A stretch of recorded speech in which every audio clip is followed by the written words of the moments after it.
Welcome to Follow Your Curiosity, where we explore the inner workings of the creative process. I'm your host, Nancy Norbeck. Eddie Louise, writer of the Sage and Savant audio drama podcast, has lived one of the most fascinating creative journeys I've ever heard.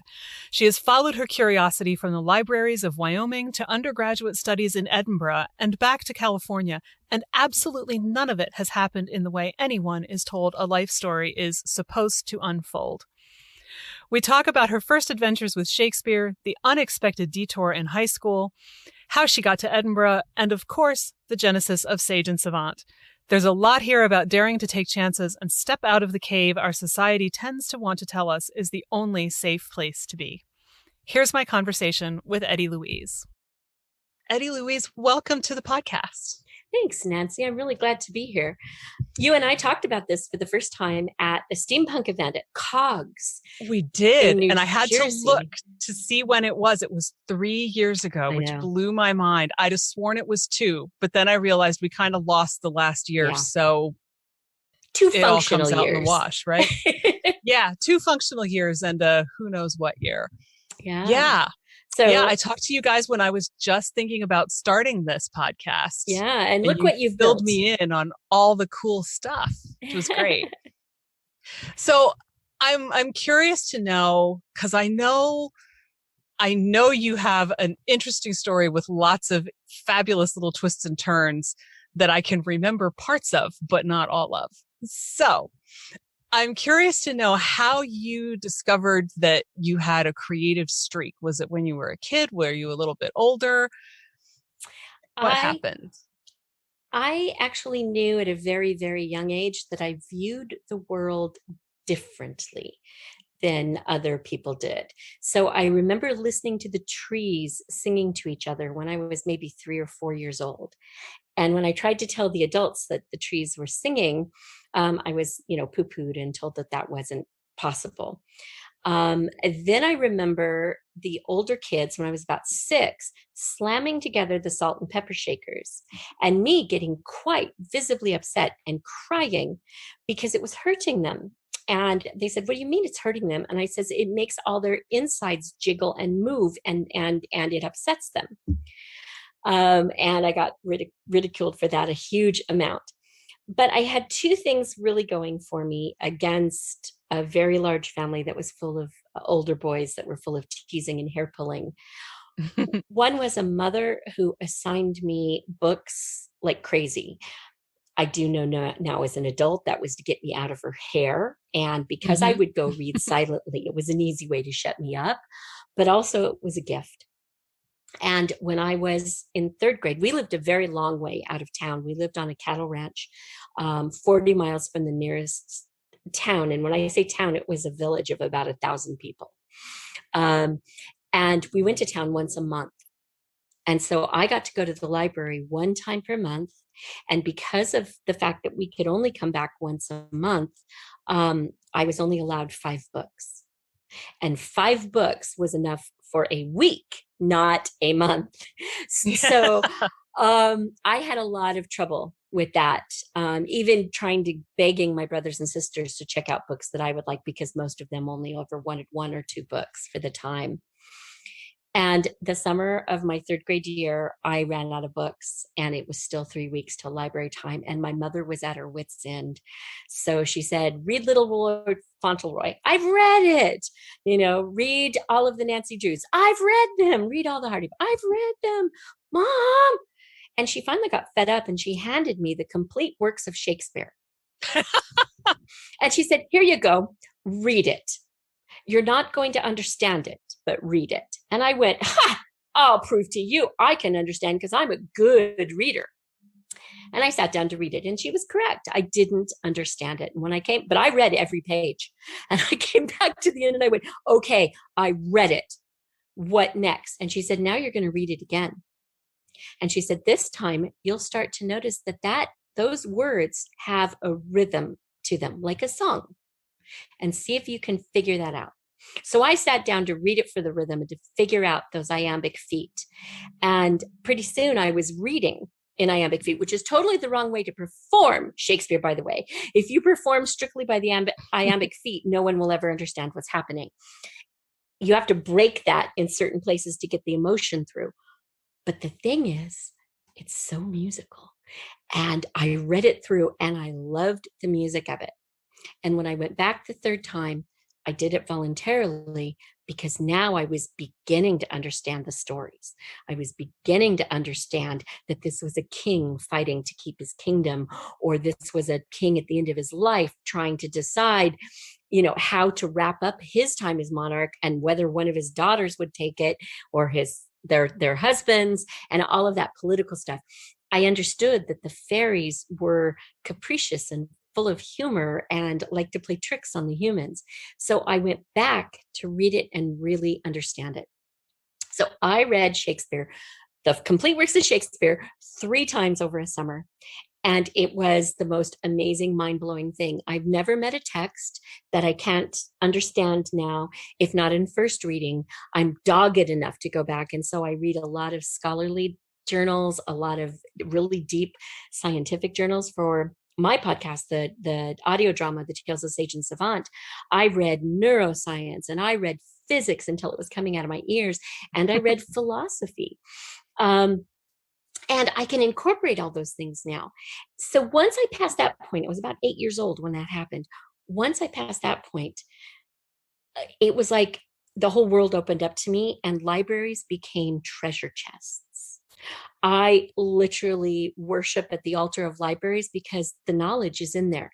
Even if it's not physically in that building, there is a person in that building called a reference librarian who can bring you that knowledge. Any question you have, any question that humanity has encountered in all of their time, and even if you have a question that humanity has not yet encountered and written about, there will be references pointing towards the same question from so many other people. And so it's just, it's magic. It literally is the most mind-numbing and magical place in the world. And it amazes me that so many people like it would be like saying, oh, here's your magic wand. Would you like a magic wand? And people going, nah, not really. And yeah, so for me, that just opened it up. And then there was no choice but a creative life for me, because I had to find ways to do what Shakespeare did. I had to find ways to synthesize the things that my librarians opened, the doors they opened for me. So were you the librarian's favorite kid? You must have been. Either that or you were the most annoying kid. There's really only 2 options. I think it was kind of both. Once they figured out that all I needed was channeling and that I could be channeled, then it was, oh, good, Eddie's here with one of her bizarre, out of the way questions. So I mentioned noting that the trees sing and that the salt shakers were being hurt by being smashed together.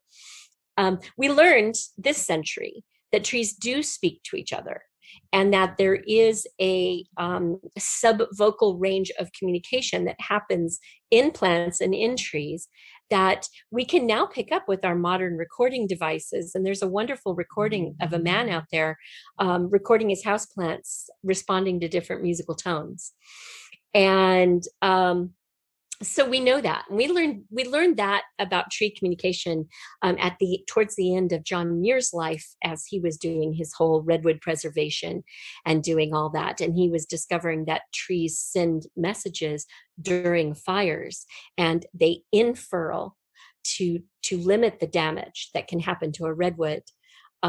They will pull all their liquid to the center core to keep their tree alive, even if everything burns off the outside. And they communicate one to another to cause that. And it can happen even as much as 2 days before a fire comes through a forest. And so that the trees sing to each other. And then just about 2 years ago, maybe 3 years ago, it was recent again, that time suck of the thing, physicists mapped that even inert atoms become excited when they hit a situation like the container that's holding them being slammed together. and the atoms become excited and they move and they dance, and they now think it might actually be an expression of pain or of distress. um so yeah, I kind of have to, when my brain gives me something weird now, I just go with it, because it's me sensing something that is out there that I must need to know about. So that causes, Sure. research rabbit holes. And Oh, well, research rabbit holes are the best anyway. they not.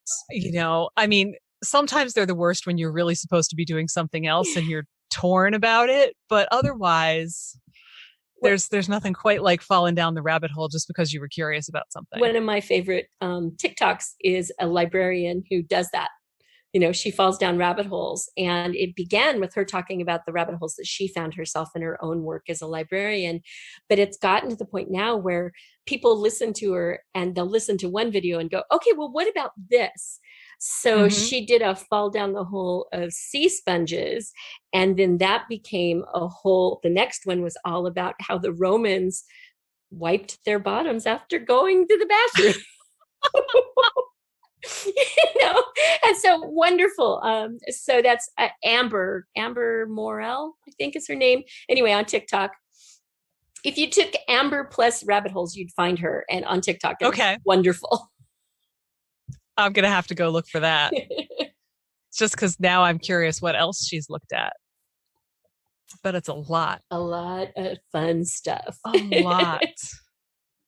So how did all of this creativity come out when you were still in school, aside from, inhaling the complete works of Shakespeare 3 times in a summer? My first major writing project was after my family had taken me to see the old-fashioned melodrama in South Dakota. And melodramas are actually based on 19th century morality plays. And morality plays were very heavy-handed. There was a kind-hearted heroine or hero. There was an evil, dastardly villain. And if you drank or gambled or did anything profligate with your money, you were going to fall prey to the villain. And what's happened is there's this Western art form called the melodrama, which has taken that framework and turned it into almost a cartoon. And for people of yours and my age, they might remember Dudley Do-Right from Rocky and Bullwinkle. That's a melodrama.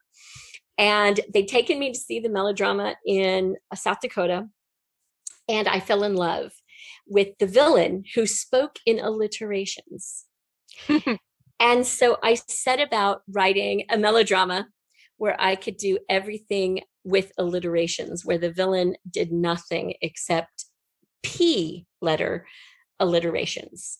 So the villain's name was Pete, and he was pernicious and a pirate.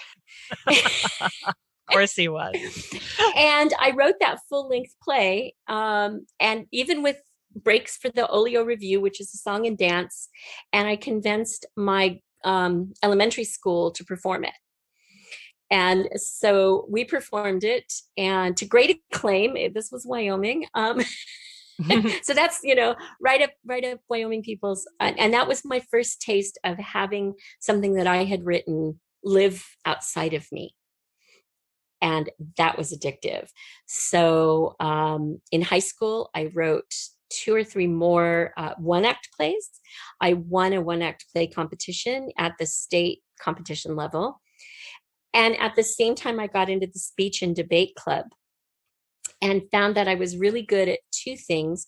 One was extemporaneous speaking, where they give you a topic, you have 3 minutes to prepare, and then you're to speak on that topic for, depending upon your division, 3 minutes, 5 minutes, or 10 minutes. And I worked up to the A division where I was speaking for 10 minutes, and also original oratory, which was basically a TED Talk. Basically you're writing a TED Talk and convincing people of your point of view. And I did both of those, and I had a great deal of fun. That was my first kind of foray into nonfiction or speech-related writing that wasn't telling a story, but was still persuasive. And that was really fun. And then I did a lot of acting, and we did Shakespeare in the Park The kids got together and decided we were going to perform a Shakespeare play and do it in the park. And the adults kind of looked at us like we were insane. But we said we would anyway. And we did. And that got attention. Cheyenne is about 90 miles north of Denver, Colorado. And Denver's a much, much bigger city.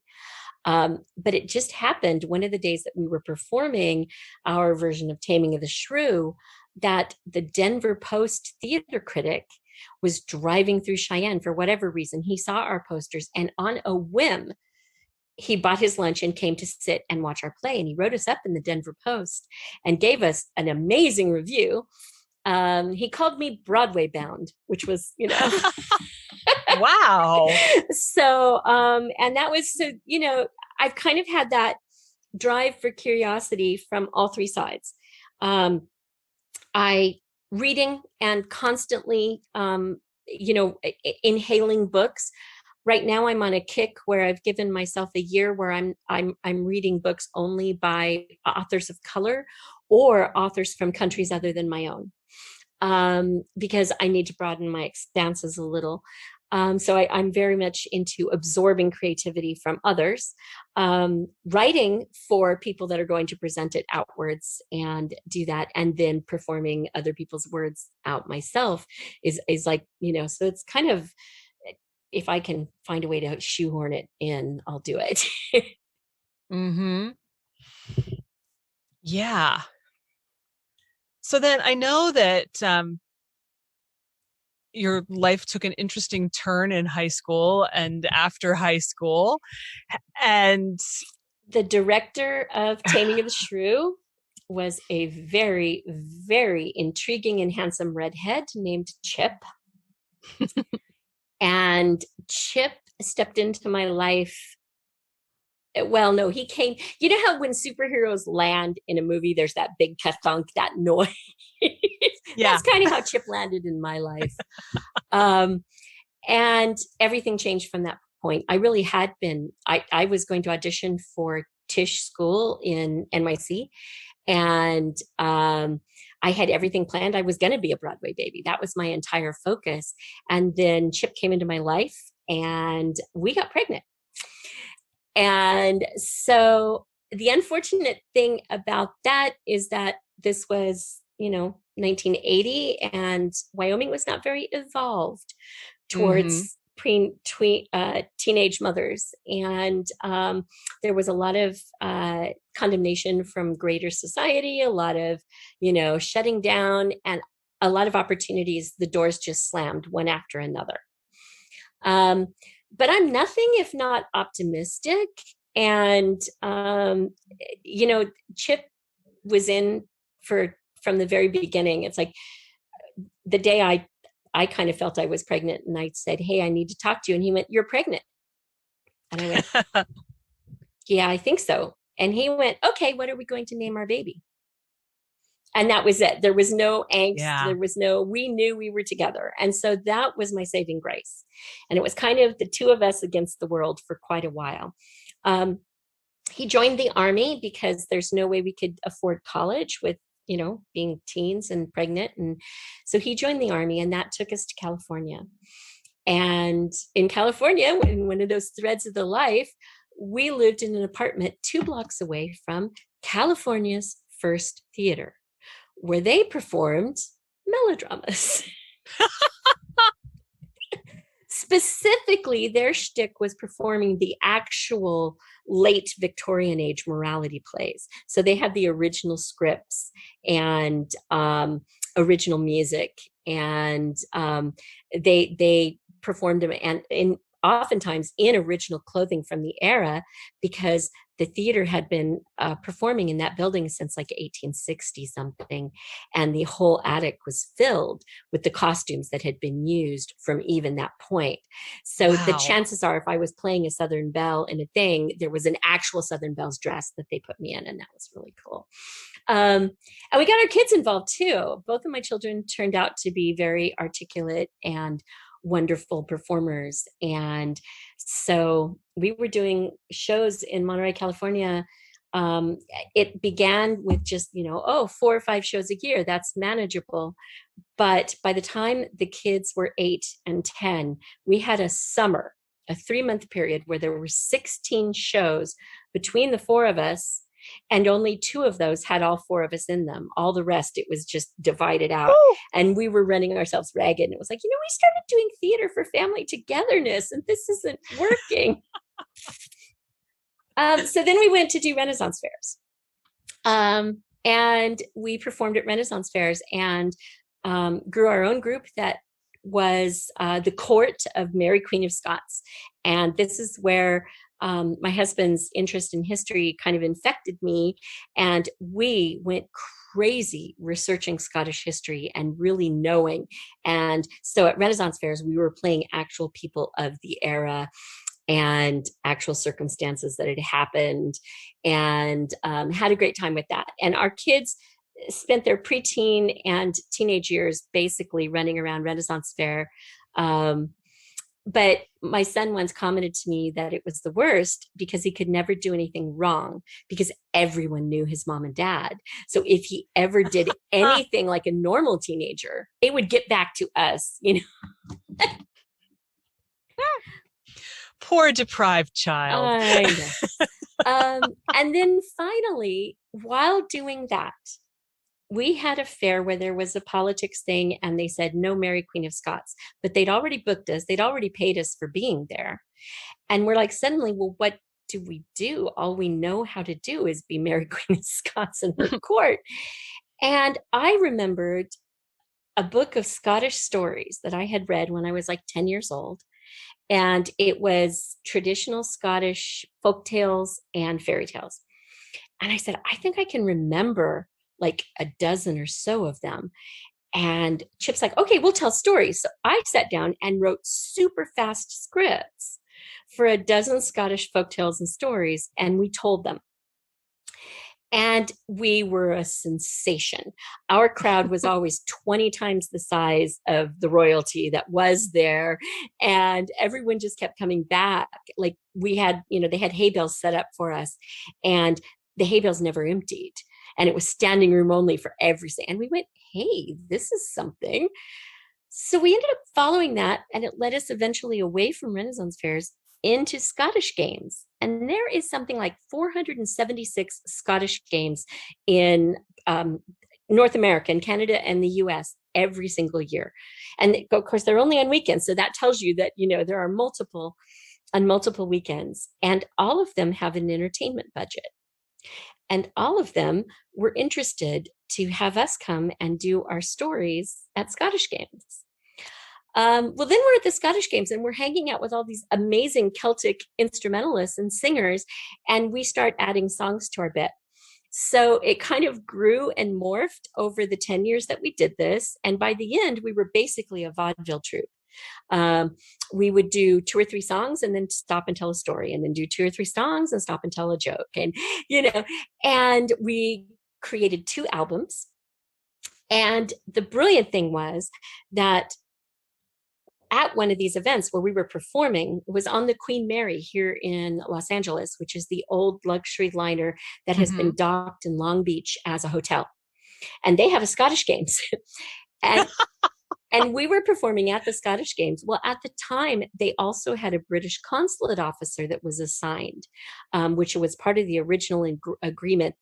I think that stopped like sometime in the mid-90s. But anyway, the British consulate officer came to our show and he says, you guys are brilliant. You really should take this to the Fringe. And we're like, the Fringe? And then he's like, yeah, it's an arts festival in Edinburgh. You should check it out. Offhand comment. So we check out the Fringe, and sure enough, it's like the world's biggest, craziest arts festival.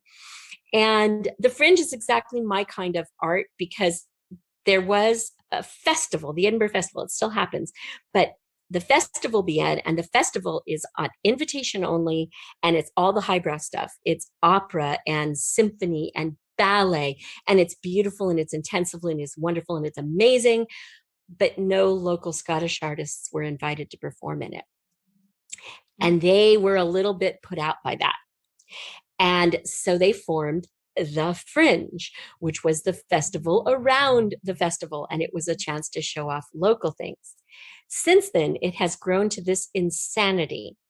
At any one time in Edinburgh between 7 a.m. in the morning and 3 a.m. at night during the month of August, any one point in time, you'll have over 400 performances to choose from. And it is insane. It's like the tiny little city of Edinburgh, which is about 500,000 people normally, grows to be 4 million people for a month. And it's just, you can't walk anywhere without seeing a celebrity.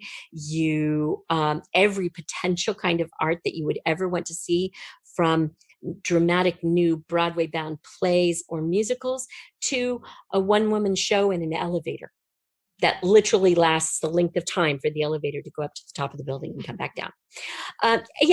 So it's just, it's a magical wonderland of art. And we took our show and we got great notices and we won an award. It's called the Glasgow Herald's Little Devil Award. And it's for the group that overcomes the most adversity to succeed there. And that was because Chip had appendicitis and went in the hospital. So it made us famous. And they say that you're nobody in Edinburgh unless the cabbies are talking about you. And every taxi I got into would be, oh, Mrs. Americano, how's the big man? And so it was wonderful. And that was my love affair with the city. So long story short, to get me to, that's when I went to college. My kids graduated high school and my daughter had accelerated. They're not twins, but my daughter was determined to graduate the same year as her older brother. And they did. They both graduated and they both went off to schools in New York City. And the dot-com bust hit and Chip was laid off with a very large severance package. I was a project manager at the time and I was laid off with a fairly good severance package. And the two together were enough to change our life. And so Chip said, what would you like to do? I said, I want to go to college. I never got to go to college. And he went, okay, just not in California. Choose someplace new. I said, colleges in Paris, France, colleges in Constantinople. Basically every city I ever wanted to travel to, I investigated colleges and applied to a number of them. And I got accepted at Edinburgh for music. And we moved to Scotland and had 10 wonderful years over there living the best life. It was the best midlife crisis ever. You know, he didn't need that red sports car anyway. That part of your story makes me so jealous. And that's after all the rest of it. I finally got to Edinburgh the first time I made it to Scotland in October of 2019. And the only thing that I did not love about it was that I was only there for 3 days. Edinburgh is the most amazing place. Its face is dour. It's gray. And the Scots have a word for the weather. It's drick. And drick is that sort of gray, misty, rain, cold, but not really storming sort of weather. And Edinburgh is drick a lot. But it is the warmest, most congenial and wonderful place. And there are so many little pockets and corners of just absolute joy. You come around a corner and here's a lone violinist playing a jig, just for the pigeons or, the tourists or whoever's interested. You come around another corner and there's an overhang that protects from the weather, and you'll find a writer sitting and scribbling because the view out across the gardens to the new town is just so stunning and gorgeous, or vice versa. You're in the new town and the view up to the old town is so gorgeous. And for someone who's creative, Edinburgh calls itself the first city of literature. And in fact, that has been ensconced because the UNESCO Corporation made them the first city of literature. And it's the sort of place where every author's home has a plaque celebrating that author. They have a museum dedicated to writers. And when you say you're writing a book, like the local coffee shops are, oh, please come write it here. There's only something like 6 local coffee shops that claim that Harry Potter was written in them. And it's also true because as a writer, you move from place to place, right? Sometimes it feels right to sit in one coffee shop. The other time it's the library. The next time it's a different coffee shop. But they love it and they welcome writers. And then that's the final piece that Edinburgh has done for that August is they have a book festival, which every author, that should be like on your goal list, is to get invited to be an author at the Edinburgh Book Fest. They take an entire city square, and which is normally a park, and they build gigantic pavilion tents, like wedding tents, right? But they'll put 30 of them inside this park, along with a Spiegel tent, which is a German wooden sided octagonal tent with a floor and stained glass windows and a full bar inside. And then they have this gigantic book sales tent where all the authors that are appearing there, their books get sold.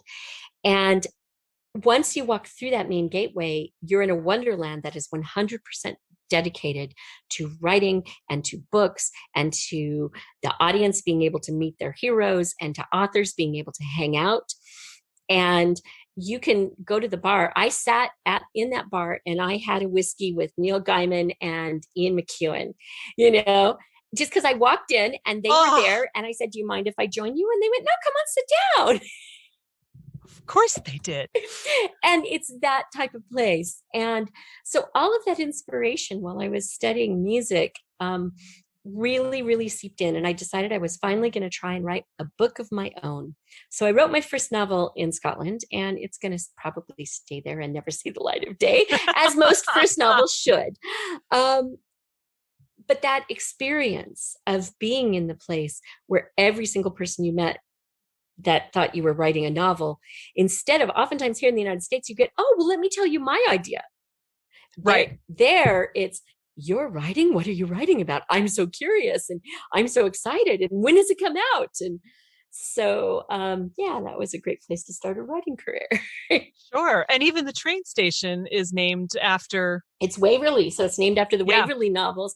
And Sir Walter Scott has this gigantic rocket-shaped monument. Yes, the Gothic rocket. With a bazillion steps in it, which has incredible views. It's worth the steps to get up there and see. But again, authors are celebrated. There's an entire tour devoted to walking in Stevenson's footsteps. And Robert Louis Stevenson, when he was writing Treasure Island, would walk the 10 miles to Queensferry to the Dawes Inn to sit in this inn that reminded him of what he'd seen on his travels in South Carolina and other places of the pirate inns and the places that pirates would come to drink. And the Dawes Inn reminded him of that. And so it was worth it to him to take the 10-mile hike one way. So 20 miles a day he would walk. And there's a tour that you can do that. And you can start at Robert Louis Stevenson House. You can walk to Queensferry. You can have a drink and brunch at the Dawes Inn. If you don't have the legs to walk back, they'll have a bus to take you back to Edinburgh.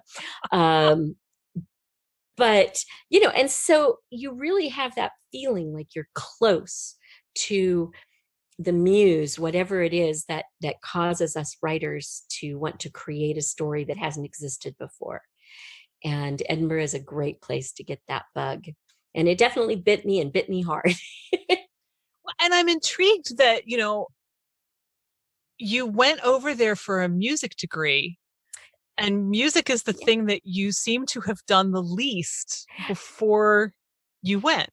It is. Well, I was trained by ear, but one of the things, my husband was a classical musician. He was trained, he started playing the trombone when he was 6, and he was in the youth orchestra and then in the All Colorado State Youth Orchestra. And then when they moved to Wyoming, he was first chair in the high school orchestra, and then he played in the local symphony. So he had that classical training, and I needed to study music to get that language, because I have a very instinctual response to English, to music. I mean, that I can say, oh, this melody line is communicating the following feelings. And he doesn't. For him, it's everything's kind of in that bass register of where the trombone sits. And he thinks more in terms of rhythm. And he was having great difficulty translating that to his composing. So part of me getting a music degree was getting the language so I could speak to him. So instead of saying, okay, the bit, you got to punch that up so it has more bottom and more oomph. And he's like, what does that mean? And so I had to go to university so I could learn, okay, the ground bass needs to move at a higher tempo, and you need to have an accented beat on the third and, and the fifth or whatever. And so I had to go and get that language so I could help talk that. Because we thought for a long time that we were going to write musicals together. And we tried one of those while we were still in Monterey doing all the theater. We tried writing a musical together. We did write it, but it was a hair's breadth away from divorce because our two languages were so far apart, and the frustration at not being able to communicate to each other. And especially since I wrote all the words for that, trying to get him to write music that matched the emotion that was in the words when I didn't have the language for it. So that was the biggest part of the reason for the music. And from that, it's been very successful. We have a long range opera project that we've been kind of working on and off ever since, that we will finish one day. And it's a television show style opera that will come in 10 episodes and have the sort of episodic structure that television shows do to tell a story, which has never been done in opera. But our thought was, how brilliant to have like 45-minute operas where people could drop in at lunch and see an installment, and then come back the next month and see another installment, and then the next month. And it might be a way to help modernize the operatic form, and keep it from being just the land of old people. Because all symphony and opera and ballet are really struggling. Ballet, not as much, because ballet has been better about adjusting to modern forms and, bringing in hip hop dance and other such things, and taking women off of their point. So they're not always on point, so that they can develop more supple muscles to do some of the other things. And, so ballet has adapted, but opera and symphony are still going by the Victorian model of, high art, where it's an evening in fine clothing and, rich people basically. And that's not sustainable for the future. So. Mm-mm.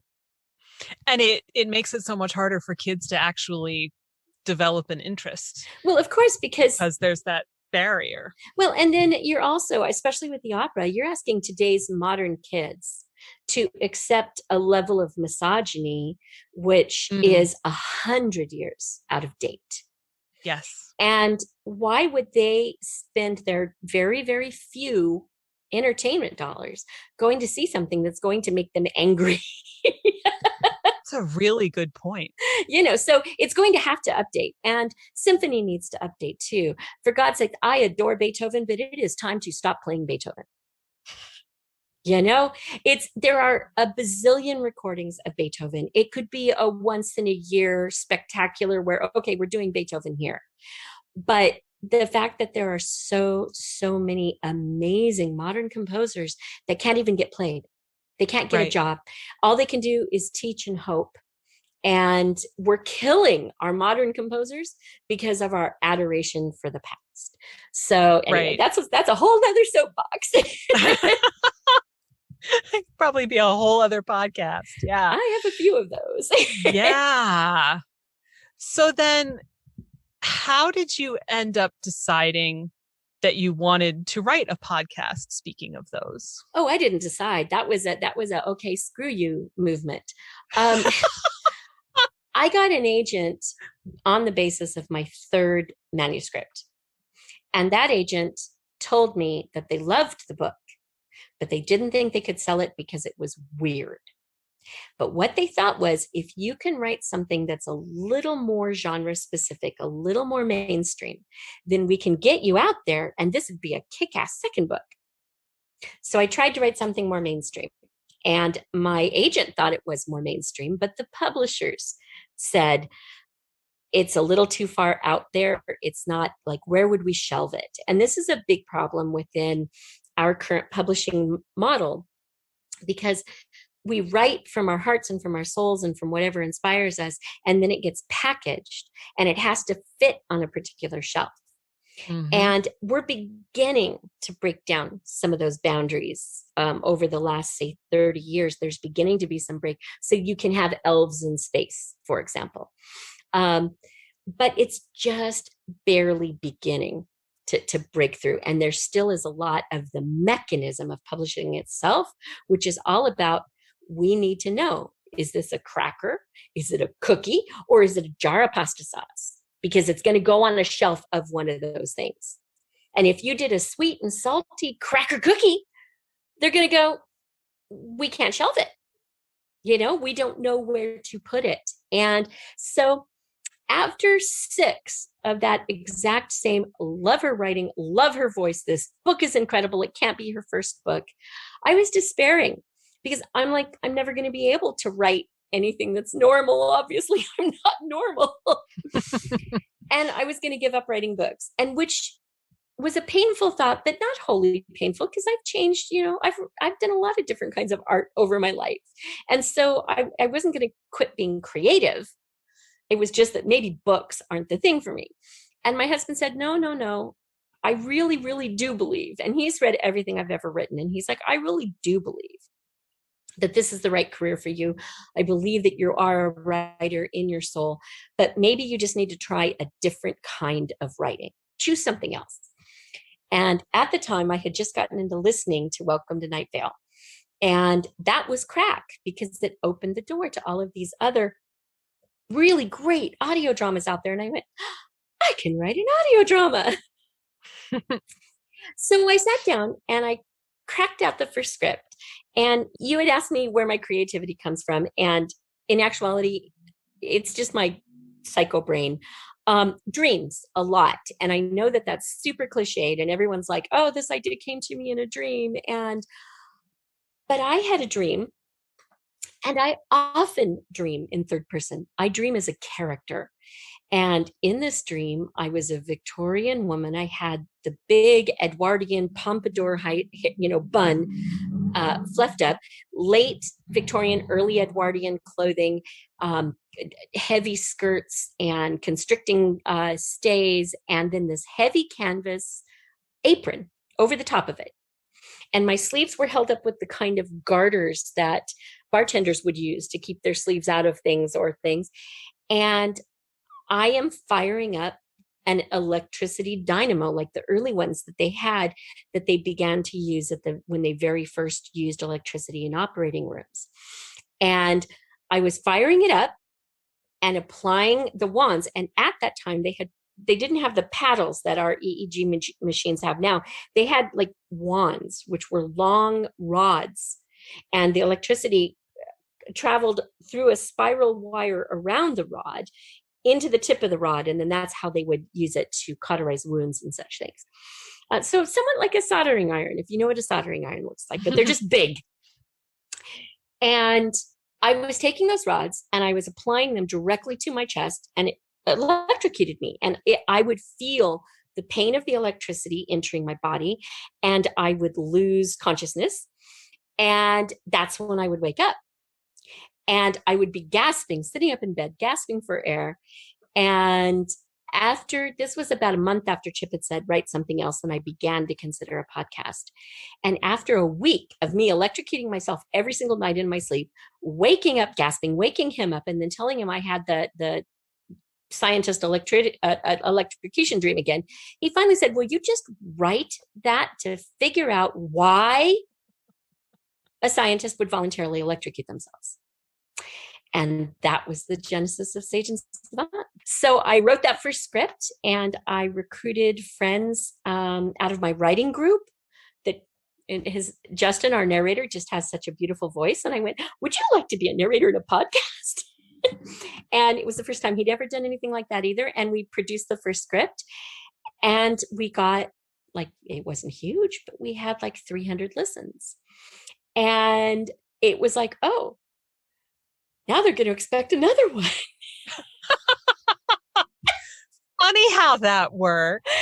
So that started my 4-year journey of learning how to write an audio drama whilst writing an audio drama for an audience that was already engaged and demanding more. So I'm currently working on the next one. I'm writing the whole thing in advance. We are not doing that month by month thing again. Yeah, I would think month by month would be really stressful in a hurry. I'm good with deadlines. I kind of like the pressure of deadlines, but it does mean that there are some stumbles in the writing along, some stumbles in the production. And it definitely was very hard on Chip because often he would get the script, say on the 27th, we'd do the read through and the recording, and then he'd have like 2 days to try and get the whole thing together. And that's just not fair to your sound engineer either. So don't be like me, kids. Advance right. Give plenty of time. On the other hand, do be like me. Get a wild idea and follow it, because you never know where it's going to lead you. Amen to that. But you guys pretty much, assuming that nothing's changed in 3 years, so tell me if I'm wrong, but I remember, you saying 98% of it you do yourselves in your own, at that time, at least 1-bedroom apartment, which just blew my mind. Yeah. How you can make all of that work, because when I first started talking to you, you were doing a Foley workshop for how to do sound effects. Yes. And the idea of all of this sound effects and stuff and the recording and everything fitting into a 1-bedroom apartment that you presumably were not necessarily tripping over all the time, just absolutely still staggers me. So are you still doing it that way? Is that just the groove? That's kind of the groove. One thing that was absolutely brilliant about being pregnant teens and getting married way too young is that we didn't have time for life to teach us any better. And so we formed attitudes of, well, it's got to be possible, just make it happen. Both of us. And that has been a boon to so many things that we have done all along. When it comes to the storage and that sort of thing, another strange piece of my life, my father was a professional sound man, and he was a sound man in the days when concert venues provided the sound instead of the bands providing the sound. So what would happen is that the concert venue would contract the sound man, then the bands would roll in and they would have a contract that gave us what their setup was, and we would set up the sound and do it and coordinate with the band and get it all done. And then provide the sound man on the soundboard to do that. And that was my childhood. And we traveled in a converted semi-trailer that the very front of it had been converted to a small camper for the family to sleep in. And the whole back of it was our how to fit in all the equipment. And we put something like $4 million worth of sound equipment into the back of that trailer in a puzzle piece, stack it in and pull it out sort of way that now you give me a small space, a closet, and I can puzzle piece in an entire bedroom's worth of everything into that one little space, just by higgledy-piggledy putting it all in and doing that. So recording then becomes it's a recording day. Open the closet, pull all the bits out. We have a pop-up booth that we've constructed that suspends the foam and hangs it up, and get everything set up and do it, and then record. And then once recording is done, pack it all back away and stick it in its little closet. And so that is a huge, but one of the things, I don't mean to be a control freak. I don't think Chip would say I'm a control freak, but I think he would say that I have an overly ambitious imagination. And I will imagine something and how to do it, and then I'm determined to do it that way. And so there are many, many things that we developed that are just no one else has done, or it's not usual because it should be possible. I'm going to make it possible. So, and there's a great freedom in that.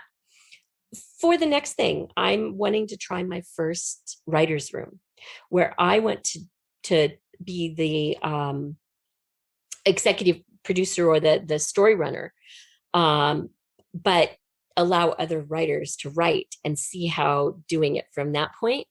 And then Chip has also been talking about how, in Hollywood, when they do the sound department, there is like half a dozen engineers that all have different specialties.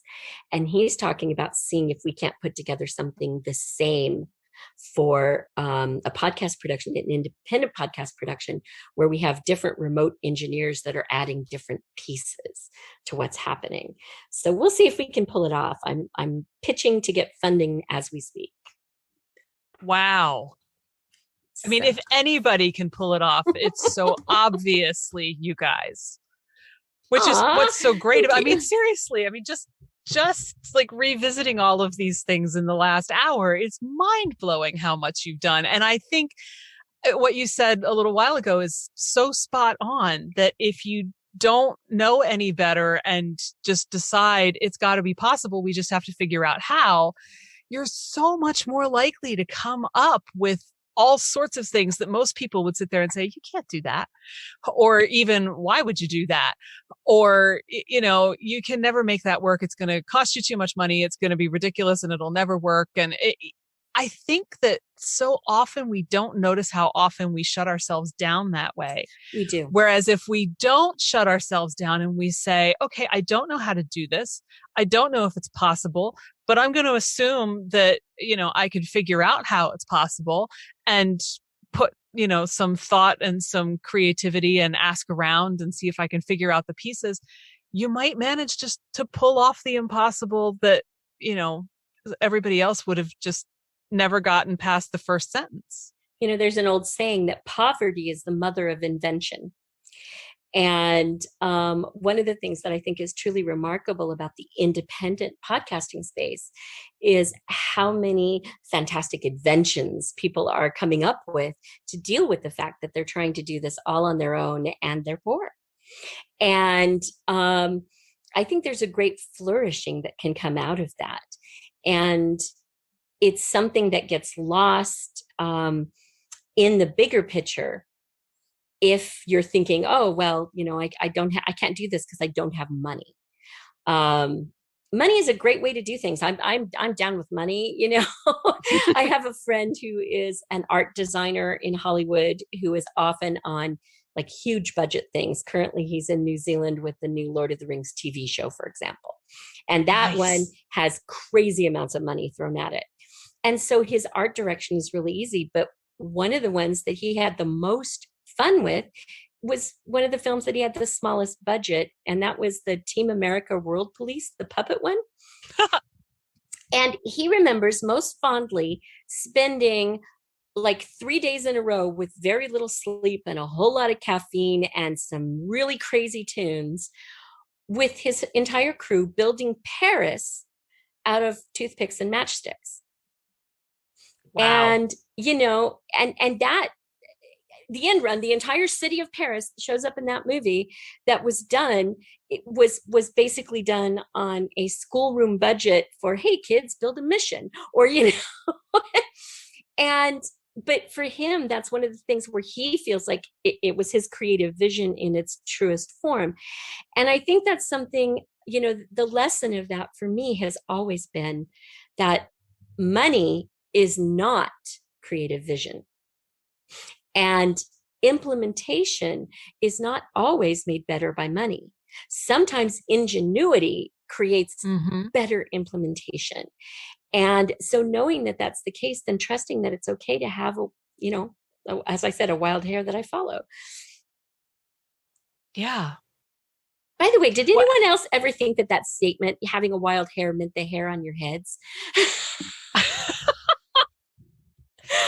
That's a good question. I was 35 years old when having a wild hair, that they said it's a wild rabbit because the wild hairs run erratically and you cannot predict their trajectory.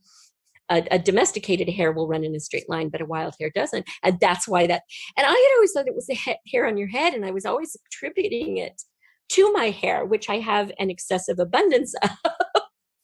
I think the only time I've ever seen it written down, it was spelled like the hair on your head. Right, but that's not it. Yeah. It's a wild hare, as in a bunny rabbit. So there we go, blowing people's illusions. There you go. Well, I was just going to say that when you were talking about trust and that, things will not necessarily respond to things like money the way that you want them to. That's the other thread that I'm seeing through all of this history with you is just, hey, let's try this, or let's expand this into this other thing. And, even with the novels that you couldn't sell, just the idea that Chip is saying, find another way to write this. And then you land on the podcast and hey, there you go. I think that there's so much of that that's so important to just say, this may not turn out to be the right way, but I'll figure out the right way eventually. Well, and here's the funny thing. Sage and Savant got me a 4-book contract to write tie-in novels to go with Sage and Savant. And then from that, it got me, like right now, I live in downtown LA, and I've been getting meetings with funders. And a lot of Hollywood right now is turning their face towards audio drama as good, trial balloons for different story ideas. And so currently, the pitch that has gotten me the most time, and I'm very, I went from getting in the door to first preliminary pitch, and now we're in advanced pitch, and it may get made. That idea is actually one of the books that my agent adored that they couldn't sell. And so the thing is, it's very entirely possible, because that book is a big sort of epic fantasy alternate world reality book. It's very possible that if that gets made into a podcast, the company that's looking at it right now is one that's specifically using podcasts as feeders into prestige television projects. So it's entirely possible that I could have that one story that wasn't enough at one time be the thing now that launches me into getting a Hollywood career, as it were. And the book will still come out because it's part of that world that I just had to take a different route to get there. Listen to us now, children. Never throw away a draft or a manuscript. Never do. Never do. I mean, the thing is that the book as it was written, I would rewrite now because my writing is stronger. Mm-hmm. But the story, the core of it, is still strong. It's still a really good idea, and it still has legs, and it has even more legs now because it's a gender accepting, sex positive view of the world. And writing that, I guess it was almost 15 years ago when I first wrote it, and we weren't quite as ready on a world stage to be gender accepting, sex affirming people. But we're moving that way because we're realizing how much harm we've done by not being gender affirming, how much harm we've done by shaming people. And so we're moving towards that now. So it could have just been that I wrote it too soon, that the world wasn't ready for the story then, but they are now. And that's what I find a lot, because we authors have to tap into that cultural reality and timeline zeitgeist and that awareness of the past, the present, and the potential future in order to create our stories.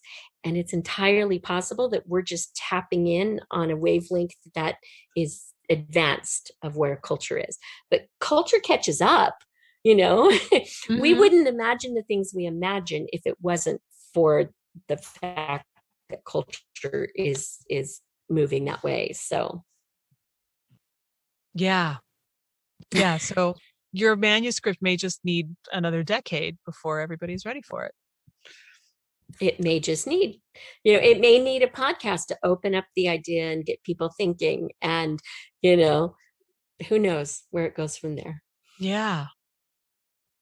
That's fantastic. I just love this story as a fabulous example of what the title of this podcast is about.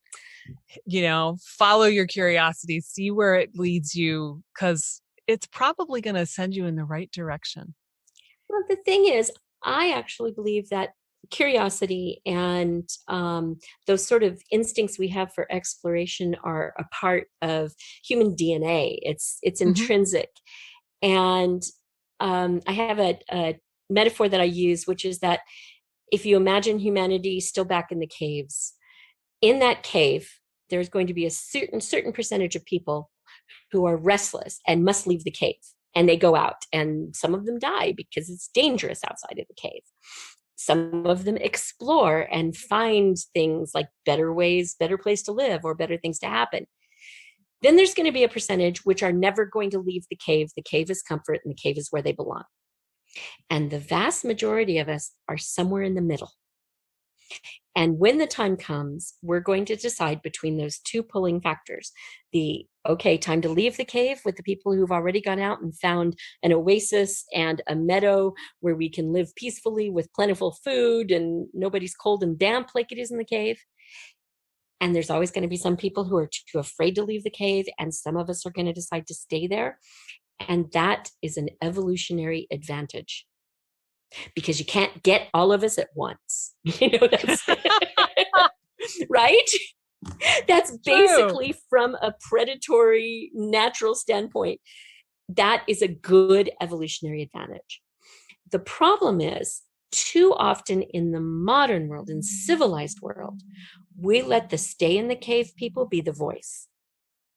Yes. And by letting them be the voice, we're actually inhibiting our evolutionary principles and our evolutionary ideas. And too many of us. And then what happens is we come to a breaking point where the people who've said it has to stay exactly the same, it has to stay exactly the same, have had control for too long. And then we break it. And we break it in violence and viciousness. The French Revolution is one of those great examples of where we broke it, and we don't really have to do that if we stop prioritizing the voices of the people who want to stay, and we equalize for those that are out and those that want to stay, and we find that happy mean, Yeah. And so creatively, there are a lot more voices that will tell you no than will tell you yes. And from that standpoint, I've adopted hey, come out of the cave, people, it's wonderful out here, be brave, do things, because we need more voices like that telling people they can, because there's a bazillion voices that will tell people they can't. And so, yeah, telling yourself yes, giving yourself permission is huge. And here's the fact of it. I didn't start off being a good writer. If I read you a page out of my juvenile melodrama, you would laugh yourself silly. If I gave you one of my high school one acts, they are so pompous and overblown and moralizing, like many teenage thoughts are. It's not art. If I read you something out of my very first book, it was like intriguing, some good sentences, but it doesn't seem to all hold together. And gradually, the more I have written and the more I have done and the more I've explored that, the stronger my writing has become. And the more confident I am as a writer. And the problem is we are comparing ourselves. We have Margaret Atwood, and then we write our first sentence and look at Margaret Atwood and go, oh, I'll never be a writer. Right. The Handmaid's Tale was not Margaret Atwood's first shot, baby. And it wasn't her first draft that you read either. And it wasn't her first draft. And it had many eyes helping her perfect it. And so we have to stop trying to compare ourselves to these finished books and say, if I can't do that just out of my own head, I'm no good. It's like, no, that's not true. Right. It's just not true. Practice does, well, if not make perfect, it definitely perfects. Yeah, I don't think that perfect Polishes. Actually exists. Yeah.